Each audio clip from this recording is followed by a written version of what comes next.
नमस्कार। शाम के 7 बजे हैं। खबर दमदार के इस वक्त के बुलेटिन के साथ मैं हूं अनुपम और मैं हूं आपके साथ चांदनी धवन। और चलिए बुलेटिन की शुरुआत बड़ी खबर के साथ करते हैं। श्रीकांत त्यागी से जुड़ी बड़ी खबर मिल रही है। हाई कोर्ट की मिली है जमानत के बाद रिहाई। 9 अगस्त से जेल में बंद था श्रीकांत त्यागी।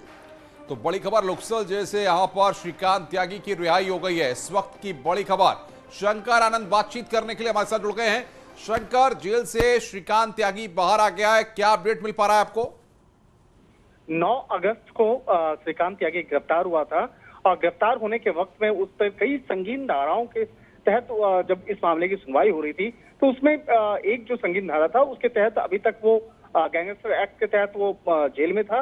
लेकिन जब कल इस मामले में उन्हें जमानत मिली और आज जेल से वो बाहर आ चुके हैं, तो कहा जा सकता है कि दीपावली जो है वो अपने परिवार के साथ में आज अब दीपावली मनाएंगे। और कहा जा सकता है कि जिस तरह से पिछले काफी समय से जेल में थे श्रीकांत त्यागी और जिस तरह से उस पर आरोप लगे थे, तो अब एक कहा जा सकता है कि अब आगे किस तरह से कानूनी सलाह लेना है, किस तरह से इस मामले में कानूनी पहल करनी है, उन तमाम चीजों को भी आगे श्रीकांत त्यागी देखेंगे।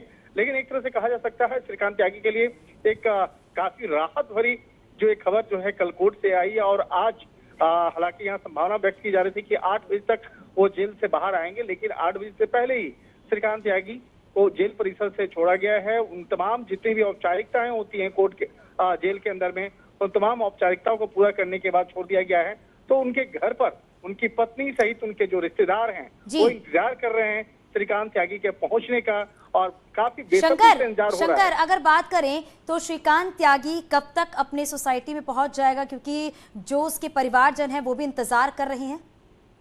तकरीबन 45 मिनट का रास्ता है जेल से लेकर जो घर तक पहुंचने का जो सफर है वो 45 मिनट का वक्त है। हालांकि वहां पर जो रूट है वो रूट जो है काफी आज खाली देखने को मिल रहा है, लेकिन जो एक अनुमानित समय है 45 मिनट का, तो एक तरह से कह सकते हैं कि 45 मिनट के बाद श्रीकांत त्यागी अपने घर पे पहुंच सकते हैं, अपने परिजनों से मिल सकते हैं और उनके घर के अंदर में काफी बेसब्री से इंतजार किया जा रहा है। खासतौर पर उनकी पत्नी जो इस पूरी लड़ाई में उनके साथ में रही है और खासतौर पर जिस तरह से कहा जा सकता है कि एक श्रीकांत त्यागी के लिए हर एक मुमकिन एक पहल हो सकता है। शंकर, जब जेल से रिहाई हुई है, क्या उस दौरान श्रीकांत त्यागी के समर्थक या कुछ लोग वहां पर पहुंचे हुए थे? कुछ जानकारी मिल पा रही है? देखिए, समर्थक पहुंचे हुए थे, लेकिन काफी उनके जो समर्थक है वो अभी और पहुंचना बाकी था, क्योंकि जो तय तारीख वक्त मुकर्रर किया गया था कि 8 बजे तक श्रीकांत त्यागी बाहर आ सकते हैं। इसलिए वहां पर उनके जो समर्थक हैं वो लोग सके थे कि 8 बजे तक उन्हें जेल पहुंचना है और उसके बाद साथ में आना है। लेकिन अभी भी उनके जो काफी समर्थक वो अभी अलग अलग रूट पे हैं और वो जेल परिसर जेल जाने के लिए जो जेल परिसर है वहां जाने के लिए रास्ते में हैं। लेकिन उससे पहले ही तमाम औपचारिकताओं को पूरा करने के बाद जेल से उन्हें रिहा कर दिया गया है। शंकर, रिहा करने बिल्कुल शंकर, ये भी है क्योंकि आपने बताया कि 40 से 45 मिनट का वक्त लगेगा जब श्रीकांत त्यागी अपने सोसाइटी में पहुंच जाएगा, यानी कि सोसाइटी में भी उसके समर्थक होंगे जो पहुंच रहे होंगे। देखिए, सोसाइटी में जो है लोगों की भीड़ तो लगी ही है, और चाहे उनके समर्थक हो या उस सोसाइटी में रहने वाले, क्योंकि श्रीकांत त्यागी का जो प्रकरण है उस प्रकरण ने इस पूरे सोसाइटी को इतना चर्चा का केंद्र बना दिया कि जो नोएडा में ओमेक्स जो सोसाइटी है वो चर्चा का केंद्र बना। और जिस तरह से यहाँ पर काफी कहा जा सकता है महिलाओं की एक अलग टीम बनी, महिला जो इसके विरोध में थी, बिल्कुल, और काफी हो हंगामा भी देखने को मिला उस वक्त में। आप नजर बनाए रखिएगा। बहुत शुक्रिया इस पूरी जानकारी के लिए शंकर।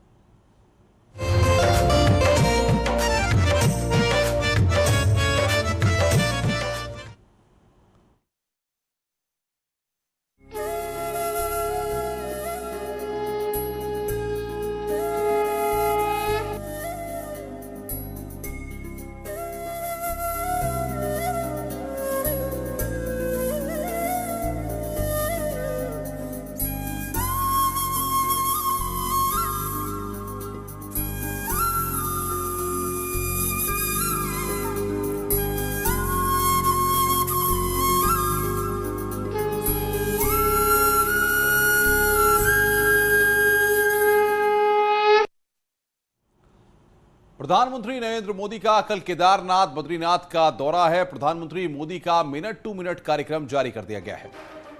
कल सुबह 6:05 पर दिल्ली से टेक ऑफ करेंगे। सुबह 7:55 पर केदारनाथ पहुंचेंगे। करीब 2.5 घंटे केदारनाथ में रहेंगे। प्रधानमंत्री मोदी सुबह 11:30 बजे बद्रीनाथ मंदिर पहुंचेंगे। प्रधानमंत्री नरेंद्र मोदी। तो ये मिनट टू मिनट कार्यक्रम उनका हम आपको बता रहे हैं। फिलहाल केदारनाथ में बर्फबारी हो रही है, जिस तरीके से मौसम वहां पर लगातार चेंज हो रहा है और ये प्रधानमंत्री का मिनट टू मिनट कार्यक्रम आ गया है। प्रधानमंत्री मोदी का बद्री केदार का विस्तृत दौरा है। इसके बारे में हम आपको मिनट टू मिनट जो कार्यक्रम है उनका वो भी लगातार बता रहे हैं।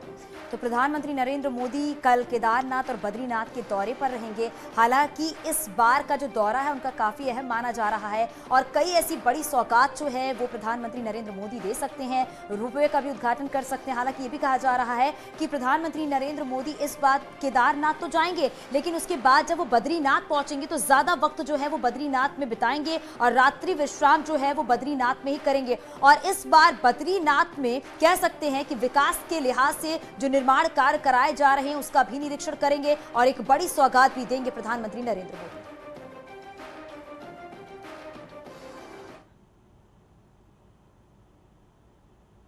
दिवाली से पहले प्रधानमंत्री नरेंद्र मोदी केदारनाथ के दर्शन करने पहुंच रहे हैं और ये छठा मौका है जब प्रधानमंत्री केदारनाथ के दर्शन के लिए पहुंच रहे हैं। और इससे पहले प्रधानमंत्री 5 बार केदार के द्वार पहुंचे और देश की खुशहाली के लिए कामना की, लेकिन अब की बार प्रधानमंत्री का दौरा बेहद खास है। देखिए रिपोर्ट।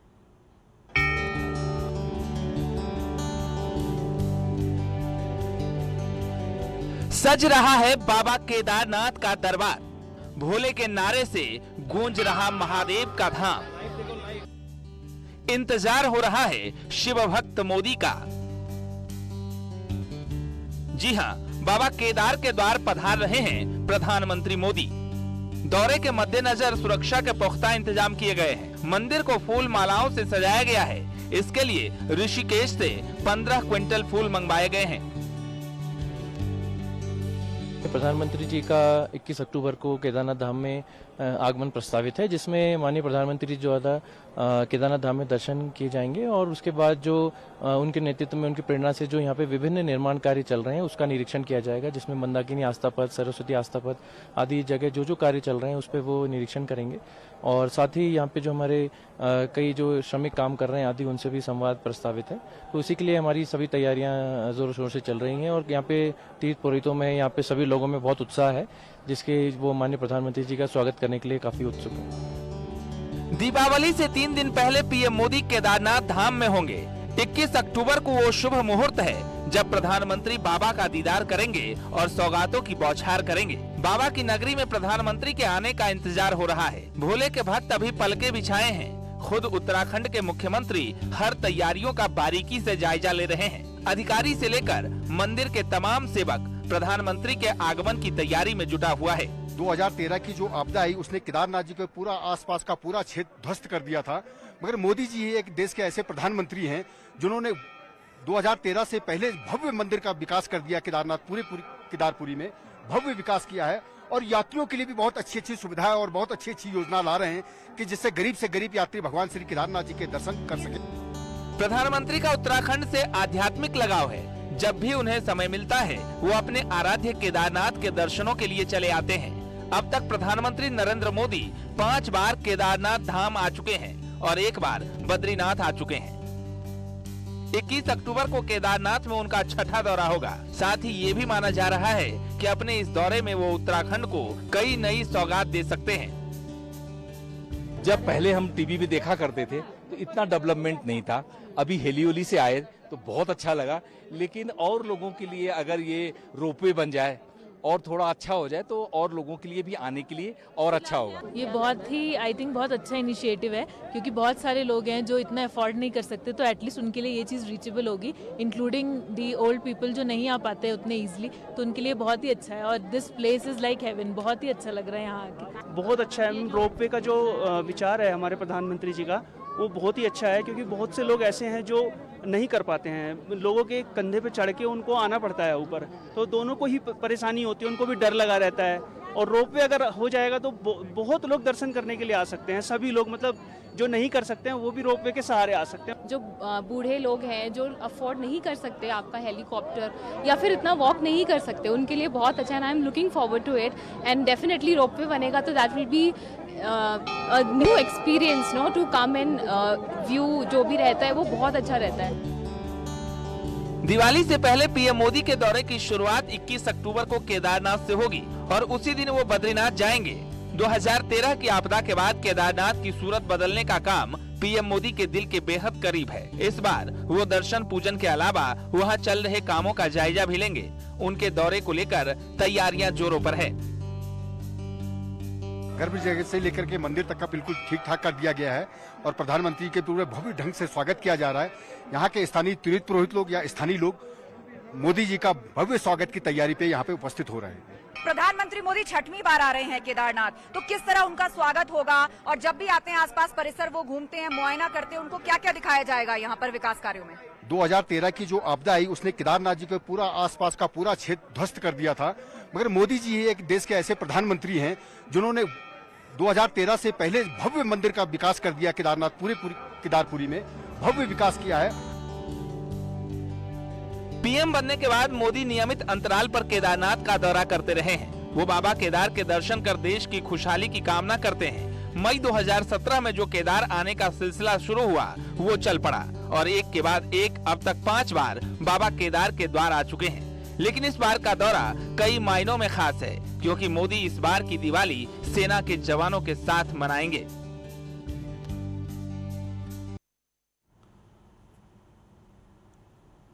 प्रधानमंत्री केदारनाथ से चलकर करीब 11:30 बजे बद्रीनाथ पहुंचेंगे और वहां मंदिर में पूजा और दर्शन करेंगे। पीएम मोदी के बद्रीनाथ दौरे की तैयारियां पूरी हो गई हैं। जगह जगह सुरक्षा के पुख्ता इंतजाम किए गए हैं। ग्राउंड जीरो से आप देखिए हमारी सहयोगी मेनका चौधरी की ये रिपोर्ट।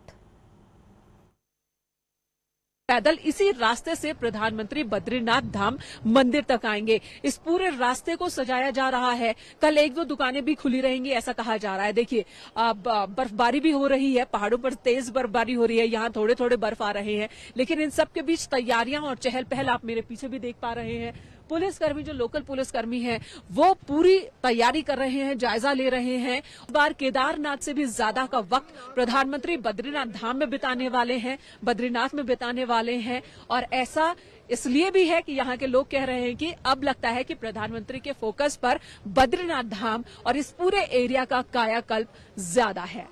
कैमरा पर्सन सोनू मंडल के साथ मैं मेनका चौधरी, न्यूज़ 18 यूपी उत्तराखंड। प्रधानमंत्री नरेंद्र मोदी कल बद्रीनाथ धाम में विश्राम भी करेंगे। बीआरओ की गेस्ट हाउस में उनके विश्राम करने का कार्यक्रम है। बीआरओ के गेस्ट हाउस में प्रशासन के द्वारा सभी सुरक्षा व्यवस्था की गई है।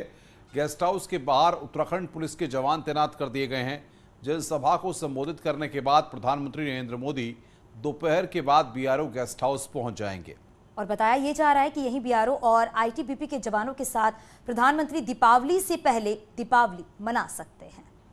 प्रधानमंत्री नरेंद्र मोदी 21 अक्टूबर को बद्रीनाथ धाम पहुंच रहे हैं और उससे पहले आप देखिए किस तरीके से उनके दौरे को लेकर जो सुरक्षा के इंतजाम करने हैं उसकी तैयारियां चल रही हैं। इस समय चमोली प्रशासन, चमोली पुलिस लगातार उन क्षेत्रों का दौरा कर रही है, उन क्षेत्रों का निरीक्षण कर रही है जहां जहां से कल पीएम मोदी गुजरेंगे।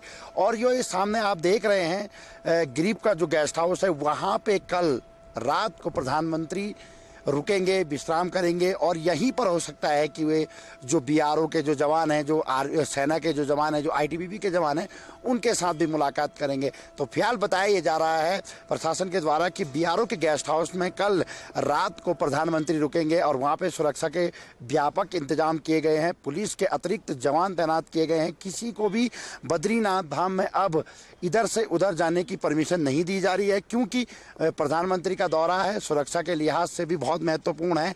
और जिस तरीके से जो पीएमओ की टीम है वो भी इस समय बद्रीनाथ धाम में सुरक्षा के इंतजामों को देख रही है। और जो ये आप झील देख रहे हैं, ये जो शेष नेत्र झील है, अभी इस शेष नेत्र झील के आसपास जो सुरक्षा कर्मी हैं वो मुआयना कर रहे हैं। और यहाँ से बताया ये जा रहा है कि जब प्रधानमंत्री कल बद्रीनाथ धाम पहुँचेंगे तो उसके बाद यहाँ पे सुरक्षा के व्यापक इंतजाम होंगे, किसी को भी भगवान बद्री विशाल के दर्शन नहीं कराए जाएंगे। नितिन सिंहमाल, न्यूज़ 18, बद्रीनाथ धाम।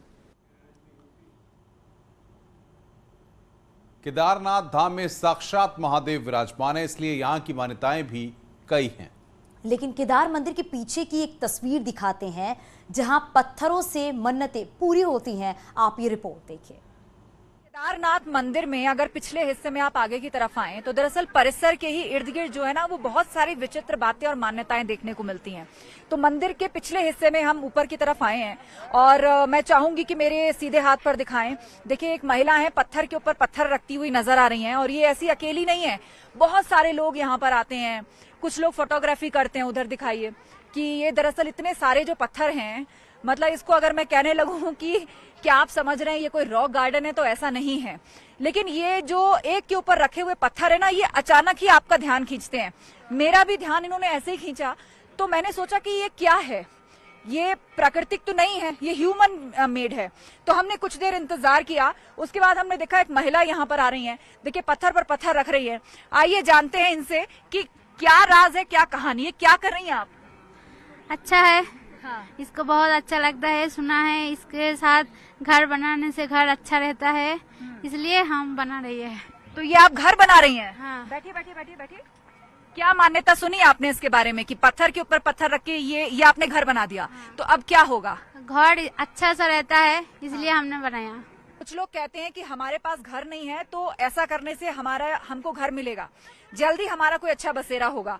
कुछ लोग मानते हैं कि जो बना बनाया घर है उसमें सुख शांति रहेगी, खुशहाली रहेगी। और कुछ लोगों ने बताया कि जितना ऊंचा, जैसे देख लीजिए ये स्ट्रक्चर है, मैं दिखाती हूँ आपको, जितना ऊंचा बनाएंगे उतना बड़ा मकान मिलेगा। तो कुछ लोग कहते हैं कि हमारे लिए तो छोटा सा ही काफी है, बस अपना घर होना चाहिए। लेकिन देखिए, जितनी बड़ी महत्वाकांक्षा उतने बड़े बड़े स्ट्रक्चर्स। मैं चाहूंगी कैमरा पर्सन आप ऊपर बताइए, आप जूम करके दिखा दीजिए। ये तो और ही ऊंची इमारत लग रही है। तो मुझे लगता है ये मन्नत जिसने मांगी होगी उनकी महत्वाकांक्षा काफी ऊंची है। तो ये इतनी मन्नतें हम मांगी जा चुकी हैं कि अपने आप में ही ये एक अद्भुत स्थल क्रिएट हो गया है। अनायास ही लोगों का ध्यान आकर्षित करता है फोटोग्राफी के लिए। कुछ लोग आते हैं यहाँ पे फोटोग्राफी करते हैं क्योंकि पत्थर बड़े सुंदर लगते हैं, और बाकी लोग मन्नत मांगने के लिए आते हैं। वीडियो जर्नलिस्ट जगदीश उप्रेती के साथ आस्था कौशिक, केदारनाथ, न्यूज़ 18 यूपी उत्तराखंड। और गाजियाबाद से बड़ी खबर मिल रही है। गैंगरेप आरोप केस में बड़ा खुलासा हुआ है। मेरठ आईजी ने प्रेस कॉन्फ्रेंस में खुलासा किया। महिला से नहीं हुआ था गैंगरेप, ये बड़ी जानकारी आईजी मेरठ के हवाले से प्रेस कॉन्फ्रेंस करके दी गई है। महिला ने अपने साथी के साथ रची साजिश। आरोपी महिला के खिलाफ कार्रवाई होगी, दोषी होंगे उनके खिलाफ एफआईआर होगी। मामले में 3 लोग हिरासत में लिए गए हैं। आईजी मेरठ ने बाकायदा प्रेस कॉन्फ्रेंस की है और उसके बाद इस बात को कहा है। तो ये बड़ी खबर इस वक्त की है। प्रेस कॉन्फ्रेंस में बड़ा खुलासा हुआ है। महिला से गैंगरेप नहीं हुआ था, ये आईजी मेरठ का कहना है। और महिला ने अपने साथी के साथ मिलकर ये पूरी साजिश रची थी। और ये भी कहा जा रहा है कि आरोपी महिला के खिलाफ एक बड़ी कार्रवाई की जाएगी और दोषी होंगे जो, उनके खिलाफ भी एफआईआर होगी और इस पूरे मामले में कार्रवाई की जाएगी। यहाँ पर जीटीबी हॉस्पिटल में जाने की, चूंकि वो पहले से वहाँ से भीग रही है या जो भी कारण है, उनके द्वारा एक बात कही गई जिसके बेसिस पर उपचार इत्यादि की कार्रवाई संपन्न कराई गई। इस एसआईटी के रूप में जो इनकी एसपी क्राइम और पूरी टीम, जो फॉरेंसिक के लोग, इन सब ने इस पे तत्परता से कार्रवाई की। तो ये बात निकल के आई कि इनका एक परिचित आज़ाद पुत्र तहसीन निवासी कबीर नगर दिल्ली है, जो कि जिस समय ये गायब हुई थी कथित रूप से, उस समय से इनका भी मोबाइल ऑफ था। और हम लोगों को प्रथम दृष्टया ये भी लगा कि इस पूरी जो एक इशू पे जो लोग इस प्रकरण में नामजद हैं, वहाँ पर कड़कड़नुमा कोर्ट में उनके 2 दीवानी न्यायालय के बाद विचाराधीन थे और जिसको लेकर के कोर्ट्स में क्रिमिनल कोर्ट में भी कार्रवाई करने के प्रयास हुए थे। बहरहाल ये सारी चीज़ें निर्णायक नहीं थी, उसमें पूरी टीम ने लगातार इस पे कार्य किया। तो ये स्पष्ट हुआ कि जो ये का परिचित है आज़ाद, जब इसके मोबाइल और इसकी सारे साक्ष्यों का विश्लेषण किया गया। और बातचीत करने के लिए अमित राणा हमारे संवाददाता गाजियाबाद से हमारे साथ फोन लाइन पे जुड़ रहे हैं। अमित, प्रेस कॉन्फ्रेंस की आईजी मेरठ ने कहा है गैंगरेप नहीं हुआ है, तो फिर सवाल ये है कि लड़की की हालत कैसे बिगड़ी, इन सारी चीजों को लेकर क्या बताया गया है? मैं आपको बताना चाहूंगा, जिस तरीके से थाना नंदग्राम क्षेत्र में ये मामला सामने आया था, जिसमें महिला द्वारा ये आरोप लगाया गया था कि उसको गाड़ी में अगवा करने के बाद 5 लोगों के द्वारा गैंगरेप की वारदात को अंजाम दिया गया, साथ ही उसके इंटरनल पार्ट्स को भी बुरी तरह क्षतिग्रस्त किया गया। उस मामले का खुलासा करते हुए आईजी मेरठ प्रवीण कुमार ने प्रेस कॉन्फ्रेंस की, जिसमें उन्होंने ये बताया है कि 3 लोगों को इसमें हिरासत में लिया गया है। साथ ही जो महिला है जो कथित गैंगरेप का आरोप लगा रही है, उसके खिलाफ भी कार्रवाई करने की बात आईजी मेरठ रेंज के द्वारा कही जा रही है। इसमें पूरा मामला जो निकल कर आ रहा है, पहले ही दिन से गाजियाबाद पुलिस द्वारा ये कहा जा रहा था कि पूरा मामला संपत्ति विवाद को लेकर जुड़ा हुआ है और उसी को लेकर ये सारा ताना बाना बुना गया, जिसका कि मेन जो कल्पित इसमें बताया जा रहा है वो आजाद बताया जा रहा है, जो कि महिला का ही पूर्व से परिचित है और आजाद ने ही पूरा ताना बाना बुना और जिसके तहत इस तरह की वारदात को अंजाम देने की बात भी कही गई। और पूरा ताना बाना बुनने के बाद कुछ लोग ऐसे भी इसमें चिन्हित किए गए जिन्होंने कि व्हाट्सएप के माध्यम से इस खबर को और ज्यादा प्रसारित करने की बात भी कही। हालांकि जब इस बारे में उनसे पूछा गया आईजी प्रवीण कुमार से, तो उन्होंने साफ तौर पर कहना यही था कि अभी विवेचना चल रही है, विवेचना के चलते मैं उनके लोगों के नाम नहीं खोल पाऊंगा, लेकिन हाँ क्योंकि बड़ा मामला है और जिस तरीके से गाजियाबाद पुलिस का इसमें चिचारी हो रही थी, उसके बाद से उन्होंने इस चीज को खुलासा करते हुए बताया कि ये पूरा का पूरा मामला फर्जी निकला है। वहीं महिला जो पीड़ित महिला है, जिसको बताया जा रहा है कि जिसने कथित गैंगरेप का आरोप लगाया है, उसके खिलाफ भी कार्रवाई करने की बात आईजी प्रवीण कुमार द्वारा कही जा रही है और 3 लोगों को भी हिरासत में लिया गया है, जिनसे पूछताछ अभी भी लगातार जारी है। जी तो सवाल यहाँ पर यह खड़ा होता है अमित कि क्यों ऐसा किया गया, उसका मोडस ऑपरेंडी क्या रहा पूरा? देखिए, दिल्ली में एक कोई प्रॉपर्टी है नंद नगरी इलाके में, जिसको लेकर इस महिला का उन लोगों से विवाद चल रहा है जिनके ऊपर इसने आरोप लगाया है गैंगरेप का। उसी मामले को लेकर थाना वेलकम जो कि दिल्ली में ही है और थाना बिल्कुल बहुत बहुत शुक्रिया आपका अमित, आपका हमारे साथ जुड़ने के लिए। प्रॉपर्टी का विवाद यहाँ पर निकलकर सामने आ रहा है।